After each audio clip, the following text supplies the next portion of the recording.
Ever since the Nintendo Game Boy and Tiger Electronics, handheld gaming has been trying its best to bring the console and arcade experience to gamers on the go with differing success.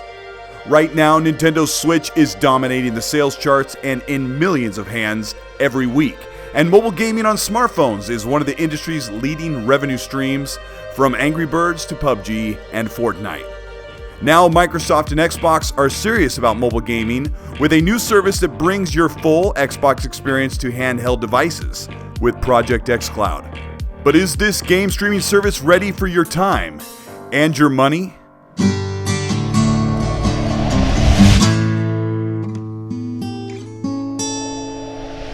This is Colt Eastwood. Welcome to the channel. Today we're going to discuss everything we know about Project xCloud, the cost, what games you can play, and how that experience will feel by showing a latency example. All games shown will be available for xCloud preview programs, so if you're interested in this kind of content, console hardware, and gaming news, subscribe to the channel, like the video, and let's take a deep dive into what xCloud is all about. xCloud is a game streaming service based on Microsoft's Azure cloud infrastructure, networking across the planet in almost 50 regions.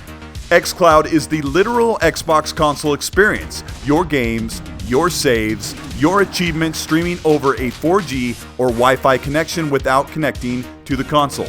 The hardware is an actual Xbox console placed into server blades to give you the exact interface, access, and experience of the games you bought and will buy on a screen away from your console connected TV. xCloud is coming to the preview program starting in October, starting in the US, UK, and Korea. Starting for likely a year-long beta, xCloud will be free for preview members with a limited access to just 4 games: Halo 5, Sea of Thieves, Killer Instinct, and the brand new hit, Gears 5.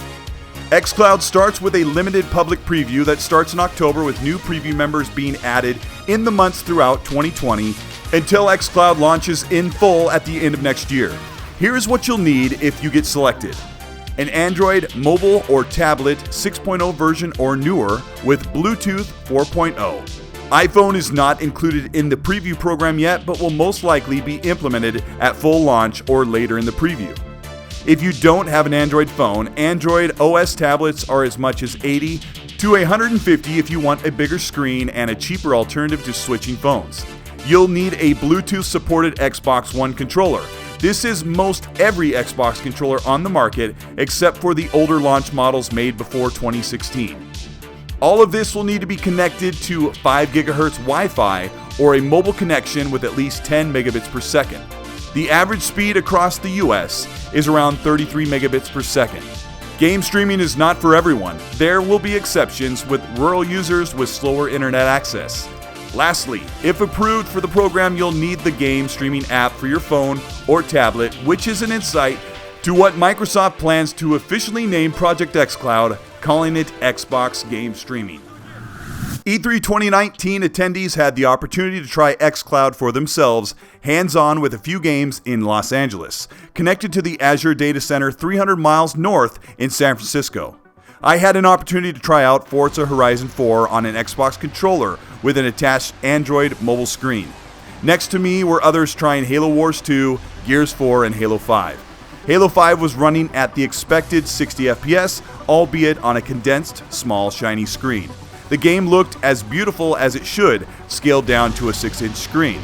I've got roughly 300 hours into Forza Horizon 3 and 4, so I would know right away if latency or a detachment to the game would occur.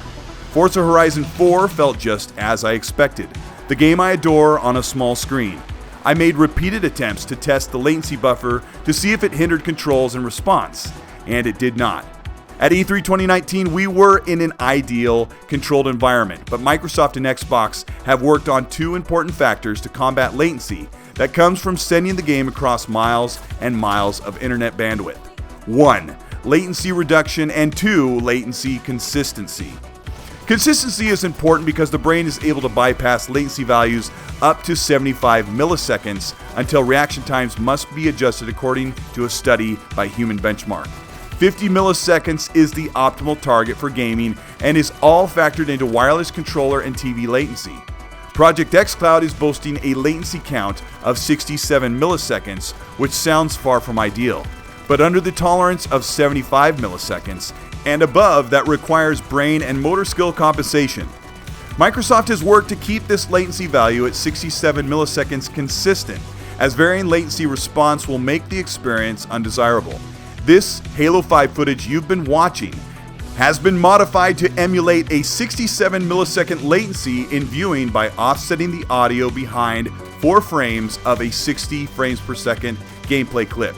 Here, let's watch it for a moment with the latency value set to 67 milliseconds.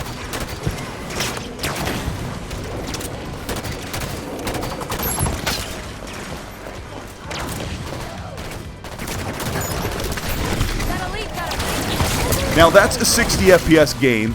With a 30 FPS title, the latency is down to 2 frames out of 30 behind.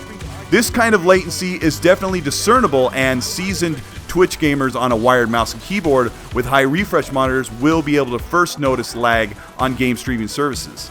And xCloud is likely not the best scenario for pickup games in competitive multiplayer.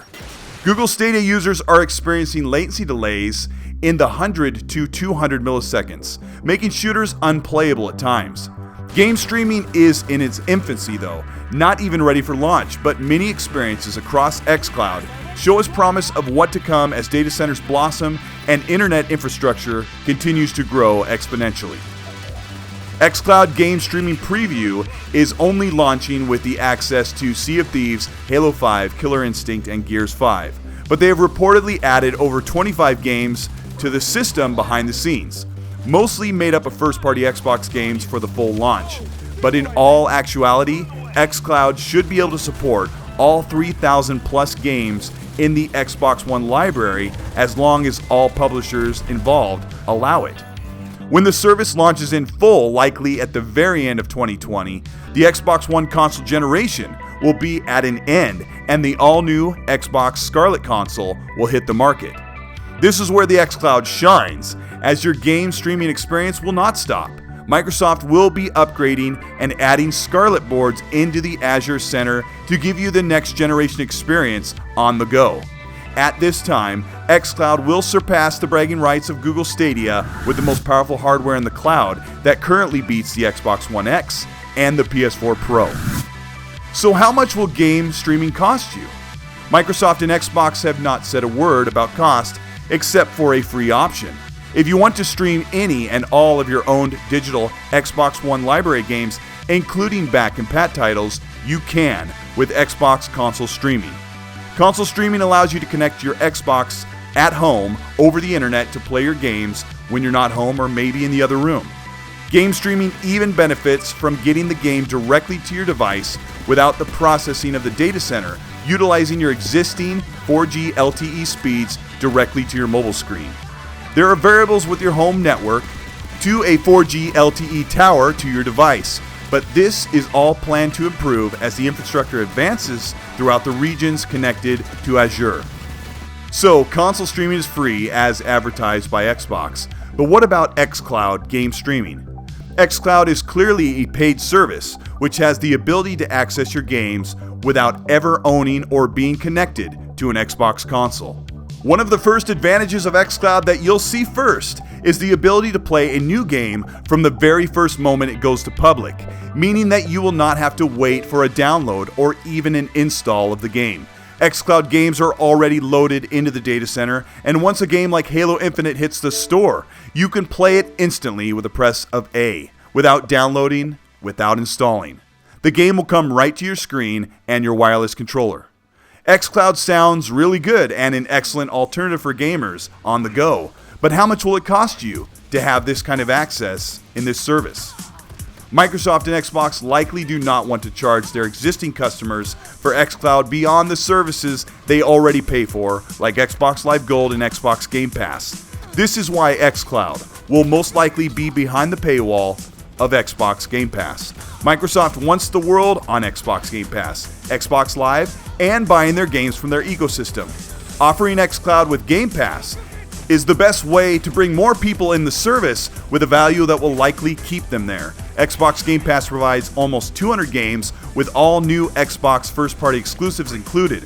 It's also very likely that at full launch, xCloud will allow you to stream all 200 of the Xbox Game Pass titles as well as select games as they are approved by third-party publishers. So xCloud could cost you $10 a month, and if you pay $15 a month, you'll have access to Xbox Live Gold, Xbox Game Pass on console and PC with xCloud. So for $180 a year, you'll have 250 plus games, some free, and gaming on console, PC, and mobile.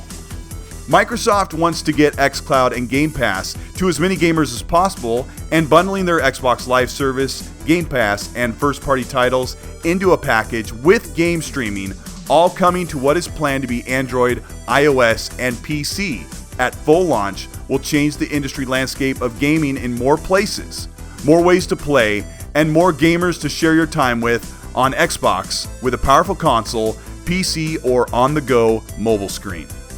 Xbox can be anywhere and everywhere, and it all starts with xCloud game streaming.